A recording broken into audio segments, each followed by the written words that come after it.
Hi everyone, it's Simon here, and it is Friday the 13th of January. It certainly feels like Friday the 14th. It's take your pick time with the models at the moment. I've got an idea where I think things are going to be developing. I'll show you the big differences, real huge differences in the models in just a few moments time. This site's kept free of charge by the adverts you see around, so if you see an advert you like, do click on it, go through to the advertiser. It generates revenue for us. It generates interest in the advertiser too. Don't just click on it willy-nilly, obviously only click on the advert if you're interested in what it's showing. But I'd rather you clicked on it with me than with somebody else. Okay, this is the chart, temperature chart, the average temperature chart for today through to next Friday. It's the anomaly chart, so it tells us where it's going to be warmer and where it's going to be colder than normal. You see Scandinavia here, Eastern Europe, still in warmer territory, but look, virtually the whole of Central Western Europe has become cold, including the British Isles. Now, most of this effect, I think, is going to be through this weekend into the early part of next week, but these are temperatures at 2, 3 and 4 degrees Celsius below normal. Now, we haven't seen that for some time. In fact, it was the end of November, beginning of December when we saw temperatures starting to get to these sort of levels. So it's certainly going to be feeling colder than it has done, and it looks like a cold shot is well and truly on its way for the next few days. The big question, as far as I'm concerned, is what on earth happens after that, because it really does look as if things are in so much disagreement between the models that you can really take your pick between winter and spring. This is the comparison of the 7 to 10 day 500 millibar chart for valid for next Friday through to the following Monday, so through to Monday the 23rd. And the ECMWF is on the left, we've got the GFS on the right, and you can see straight away the difference between the two. Look, I'll get rid of my mug, and you can see here a deep trough look through the British Isles and Western Europe on the ECMWF. This is a real winter trough of cold air caught in. Big ridge of high pressure building off the eastern coast of the state, off the eastern coast of Greenland, extending through Iceland, tying up with the ridge over Siberia.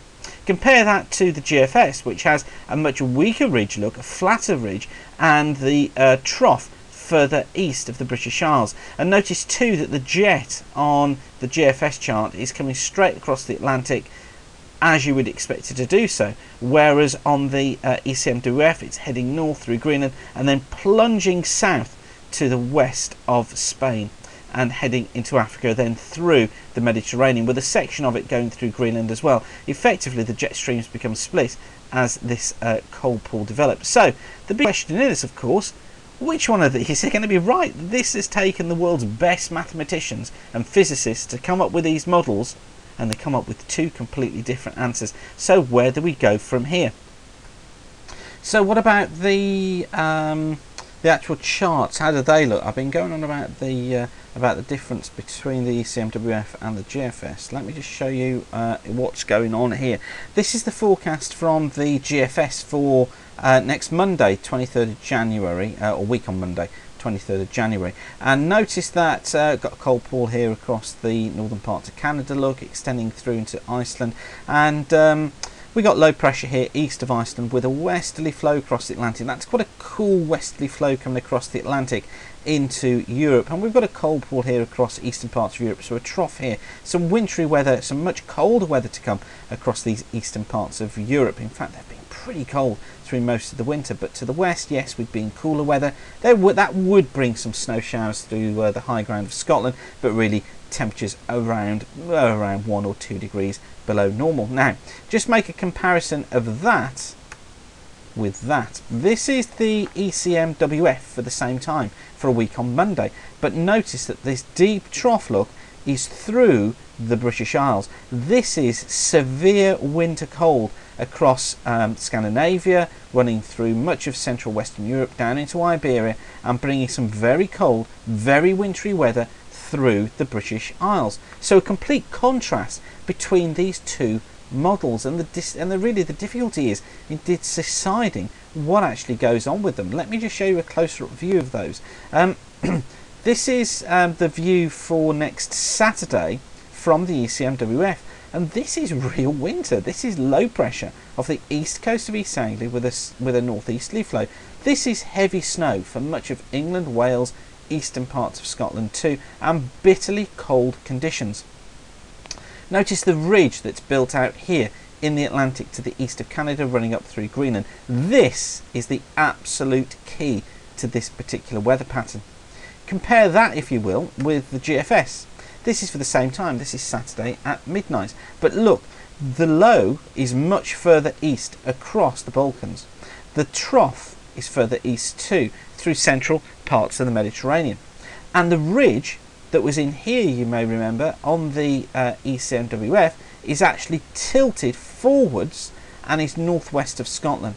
Now this is still a cool flow for the British Isles. If you follow these isobars back, look, they're originating across northern Canada. Some very cold air here, so conditions are cool to cold, but it's not the depth of cold that was showing on the ECMWF model.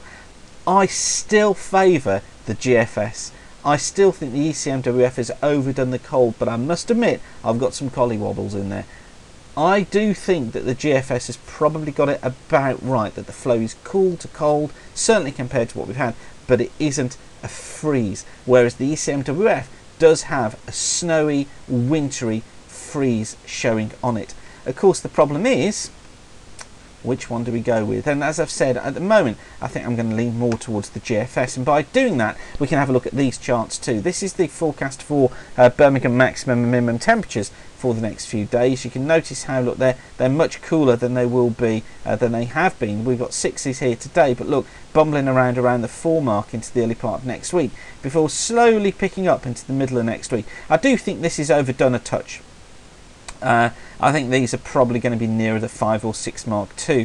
Notice too how the minimum, look, is below freezing through into the middle part of next week too, so some severe frost to come through the course of this weekend.